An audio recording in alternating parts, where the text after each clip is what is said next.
안녕하세요. 동네 책방입니다. 오늘의 제목은 치매 아내가 기억한 단 한 사람입니다. 저는 올해 72세 김철수라고 합니다. 시골에서 69세 아내 순이와 함께 살고 있어요. 아니, 살고 있었어요. 자식들은 서울에 있고 가끔씩만 내려와요. 바쁘다고 하는데 뭐 이해합니다. 젊은 사람들 바쁜 거 알죠? 우리 순이와 만난 게 벌써 52년 전입니다. 그때 저는 23살, 순이는 20살이었어요. 같은 동네에 살았는데 순이가 워낙 예쁘고 착해서 동네 총각들이 다 좋아했거든요. 근데 운 좋게도 저를 선택해줬죠. 지금 생각해보면 참 고마운 일이에요. 결혼하고 나서 50년을 함께 살았습니다. 쉬운 시간만 있었던 건 아니에요. 가난해서 고생도 많이 했고, 아이들 키우느라 힘든 적도 많았고요. 그래도 우리는 서로를 믿고 의지하면서 살아왔어요. 순이는 항상 웃음을 잃지 않는 사람이었거든요. 아무리 힘들어도 괜찮다, 괜찮아. 우리 잘 될 거야. 하면서 저를 다독여주곤 했어요. 처음 이상한 징조를 느낀 건 3년 전쯤이었습니다.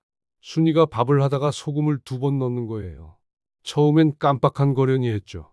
그런데 자꾸 반복되니까 이상하더라고요. 그리고 가끔 손주들 이름을 헷갈려 하기 시작했어요. 큰손주 이름이 뭐였지?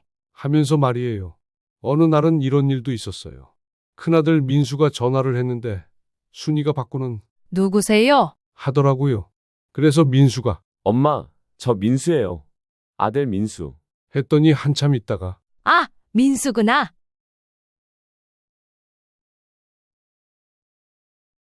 하면서 깨달았어요. 그때 전 심상치 않다는 걸 느꼈습니다. 마트에 갔다가 길을 잃기도 했어요. 30년을 다니던 동네 마트인데 말이에요. 다행히 마트 사장님이 저한테 연락해줘서 찾을 수 있었지만 그때 정말 식은땀이 났어요. 이대로 두면 안 되겠다 싶어서 병원에 데려갔죠. 의사 선생님이 여러 검사를 해보더니 말하더군요. 경도인지장애에서 치매 초기로 진행되고 있습니다. 그 말을 들었을 때 머리가 하얘졌어요. 우리 순이가 치매라니 믿고 싶지 않았거든요. 의사가 말하길 약물 치료와 함께 가족들의 꾸준한 관심과 사랑이 중요하다. 익숙한 환경을 유지해 주시고 무엇보다 인내심을 가지고 돌봐주셔야 한다. 고 하더라고요. 저는 네, 알겠습니다. 했지만 솔직히 막막했어요. 어떻게 해야 할지. 집에 와서 아이들한테 연락했죠. 민수랑 미영이가 주말에 내려왔어요. 둘 다 걱정스러워 하더군요. 그런데 민수가 이런 말을 하는 거예요. 아버지, 전문 요양시설에 모시는 게 어떨까요? 혼자서 돌보기 힘드실 텐데. 전 그 말을 듣고 화가 났어요. 안 된다. 평생을 함께 살아온 사람을 어떻게 남 손에 맡기겠냐.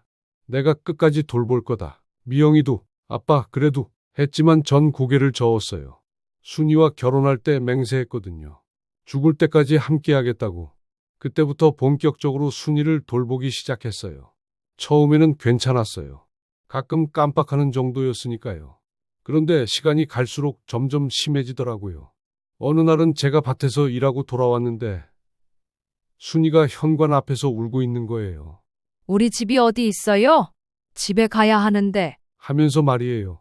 여보, 여기가 우리 집이야. 했더니 저를 보더니 아버지, 어머니는 어디 계세요? 하는 거예요. 저를 아버지라고 부르더라고요. 그때 정말 가슴이 무너지는 줄 알았어요. 50년을 함께 산 남편을 아버지로 착각하다니. 그래도 참았어요. 의사가 그랬거든요. 치매 환자를 다룰 때는 절대 화내면 안 되고 맞춰주라고. 그래서 어머니는 시장 가셨어. 곧 오실 거야. 이렇게 말해줬어요. 그러면 순이가 안심하면서 그렇구나. 하더라고요. 이런 일들이 반복되면서 정말 힘들었어요. 밤에 순이가 집 안을 돌아다니면서 엄마? 엄마? 하고 찾기도 하고 갑자기 학교에 가야 해. 하면서 나가려고 하기도 하고 정말 하루도 마음 편한 날이 없었어요. 그런데 더 이상한 일이 생겼어요. 저도 모르고 자식들도 모르는데 한 사람의 이름만은 계속 기억하는 거예요. 영철이는 오늘도 학교 갔니? 하면서 영철이라는 이름을 부르는 거예요. 처음엔 잘못 들었나 싶었어요. 그런데 매일 반복하는 거예요. 영철아, 밥 먹자. 영철이 어디 갔지? 영철아, 빨리 와. 이런 식으로 계속 영철이를 찾더라고요. 전 처음엔 당황했어요. 도대체 영철이가 누굴까? 혹시 순이가 예전에 사귀던 남자가 있었나? 이런 생각까지 하게 되더라고요. 그래서 어느 날 물어봤어요. 여보, 영철이가 누구야? 했더니 순이가 저를 빤히 보더니 영철이 모르겠어요. 우리 영철이 하면서 말끝을 흐리는 거예요. 자세히 설명은 못하지만 분명히 누군가를 기억하고 있다는 게 느껴졌어요. 처음엔 그냥 궁금했어요. 그런데 시간이 갈수록 짜증이 나기 시작했어요. 저는 못 알아보면서 왜 영철이만 기억하는 거지?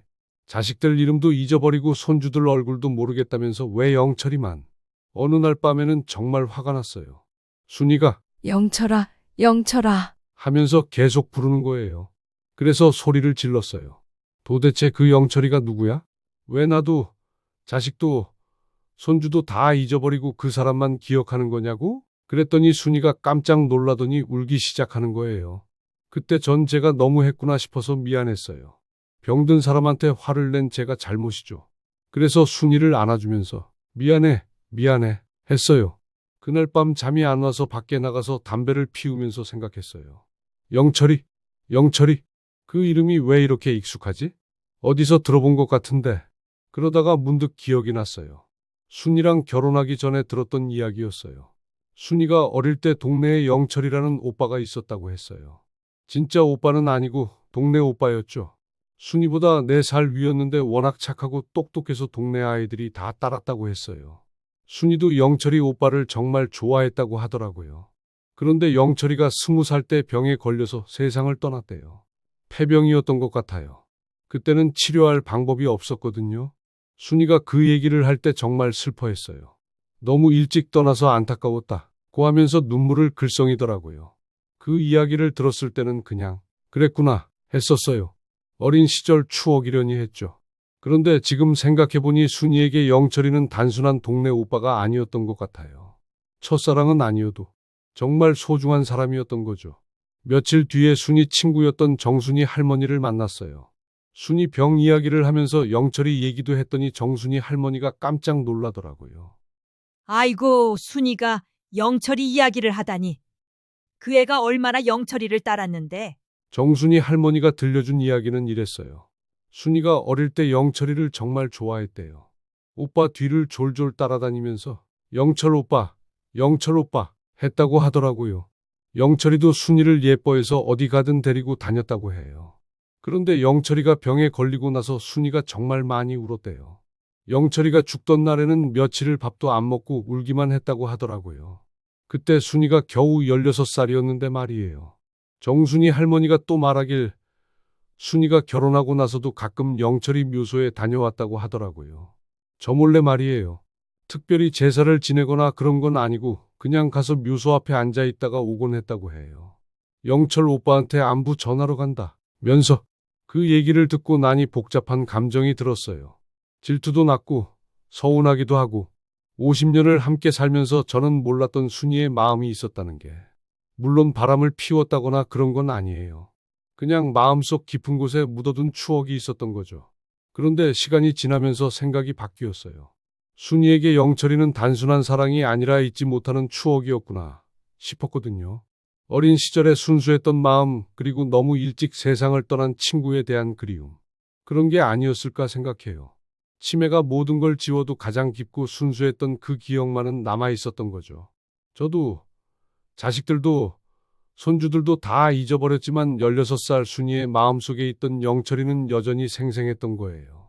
그 생각을 하니까 질투가 사라졌어요. 오히려 안쓰럽기까지 했어요. 우리 순이가 평생 그 마음을 혼자 간직하고 살았구나.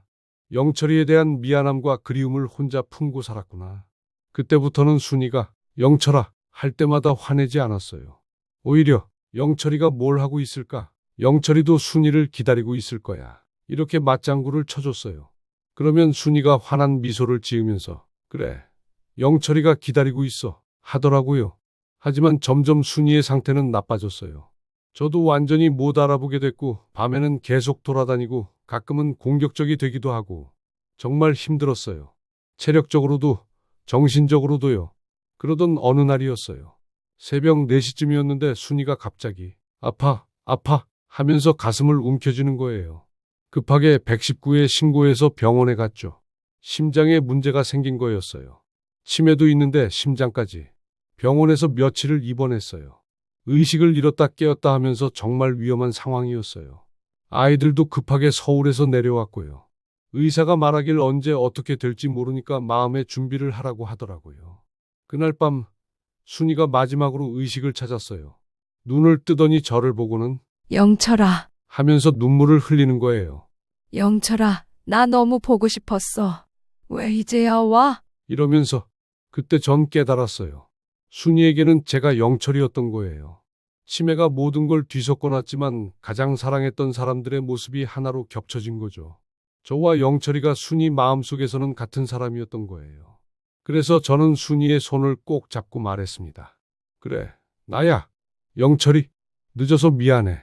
걱정 말고 편히 쉬어. 그랬더니 순이가 제 얼굴을 한참 보더니 희미하게 미소를 지으면서 말하더군요. 영철아, 고마워.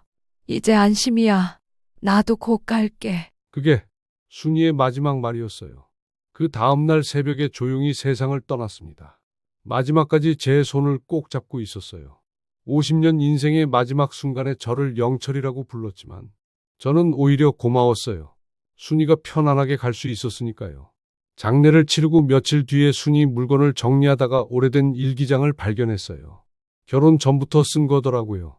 궁금해서 읽어봤는데 거기에는 저에 대한 사랑과 함께 영철이에 대한 이야기가 적혀 있었어요. 철수 오빠와 결혼하게 됐다. 정말 좋은 사람이다. 영철 오빠처럼 착하고 따뜻한 사람이다. 아이를 낳았다. 영철 오빠가 보면 좋아했을 텐데. 철수 오빠가 아플 때마다 영철 오빠 생각이 난다. 두 사람 다 내가 지켜줘야 할 소중한 사람들인데. 그리고 중간중간 이런 글들이 있었어요. 영철 오빠, 먼저 가서 미안해. 나도 언젠가는 갈게. 영철 오빠, 내가 잘 살고 있어. 걱정하지 마. 영철 오빠, 철수 오빠가 너만큼 좋은 사람이야. 일기를 읽으면서 울었어요. 순이가 평생 품고 있던 건 다른 남자에 대한 사랑이 아니라 어린 시절 순수했던 추억과 세상을 먼저 떠난 친구에 대한 그리움이었던 거예요. 그리고 그 마음을 저와 연결시켜서 더 깊은 사랑을 느끼고 있었던 거고요. 치매가 모든 기억을 지워도 가장 순수하고 깊었던 그 마음만은 남아 있었던 거죠. 영철이에 대한 그리움과 저에 대한 사랑이 마지막에는 하나가 되었던 거예요. 이제 전 혼자 살고 있습니다. 외롭지만 그렇다고 서울로 올라갈 생각은 없어요. 여기가 순이와 함께 살던 집이거든요. 순이의 흔적이 곳곳에 남아 있어요. 가끔 순이 영정 앞에 앉아서 말해요. 여보, 그 사람은 끝내 나를 잊었어도 나는 끝까지 그 사람을 기억할 거야. 그리고 웃으면서 덧붙이죠. 그런데 다음 생에 태어나면 영철이보다 먼저 만나자. 이번엔 내가 먼저야. 순이 친구들이 가끔 찾아와요. 그럴 때마다 순이 이야기를 하죠. 순이가 얼마나 철수 씨를 사랑했는데 마지막까지 철수 씨 손 놓지 않았잖아. 이런 말들을 들으면 위로가 돼요. 여러분, 사랑하는 사람이 있으시면 지금 당장 안아주세요. 기억할 수 있을 때, 알아볼 수 있을 때 더 많이 사랑해 주세요. 사소한 일로 다투지 마시고 매일매일이 소중하다는 걸 잊지 마세요. 언젠가는 모든 기억이 사라져도 사랑만은 남을 테니까요. 그리고 그 사랑은 어떤 형태로든 계속될 거예요. 순이가 마지막에 저를 영철이라고 불렀지만 그건 저를 잊어서가 아니라 더 깊이 사랑했기 때문이라고 믿어요. 지금도 가끔 밤에 영철아, 하는 목소리가 들리는 것 같아요. 그럴 때마다 응? 여기 있어 하고 대답해요. 순이가 어디에 있든 영철이가 어디에 있든 우리는 여전히 함께 있는 거니까요. 참, 마지막으로 한 가지만 더 말씀드릴게요. 치매 환자를 돌보시는 분들께 말씀드리고 싶은 건 절대 포기하지 마세요. 힘들고 지치지만 그 사람은 여전히 사랑하는 사람이에요. 기억을 잃어도 마음은 남아 있어요. 그 마음을 믿고 끝까지 사랑해 주세요. 정말 감사합니다.